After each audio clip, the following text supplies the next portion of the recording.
Susar, herkes susar, her yer kural.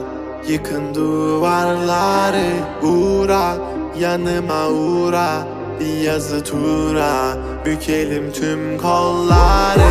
Koy koy yeni bir kat, onu da geçeyim iyi bir fark. Zoruna gidenin dili kurak, kapalı kapıya çeneni tak. Boş ver geri topla, verdiğin değerin dili olsa. Kalbimi vurmuş gidiyorsan, acı diliyorsan ve de biliyorsan. Kızgın güllerin üstüne düşmüş dolunayım ben.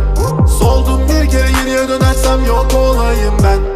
Koştum bir firara, beni ölmezsem yine ara. Kara kış gibiyim sobalara, bizi doldursun odalara. Kızgın güllerin üstüne düşmüş dolunayım ben. Soldum bir kere geriye dönersem yok olayım ben. Koştum bir firara, beni ölmezsem yine ara. Kara kış gibiyim sobalara, bizi doldursun odalara.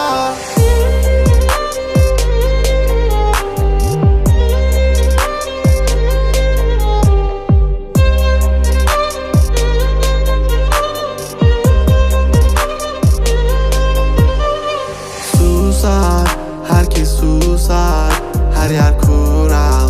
Yıkın duvarları, uğra, yanıma uğra.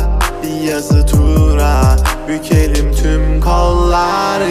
Normale döneceğim, hayatım versin istediğimi. Zorlama düşerim, şeytan duymasın dinlediğimi. Koy baba gitsin fırlavan, zorlama kadere trip atma. Trip atma, trip atma.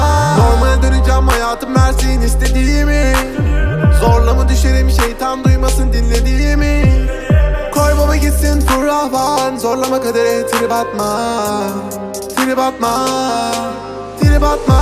Kızgın güllerin üstüne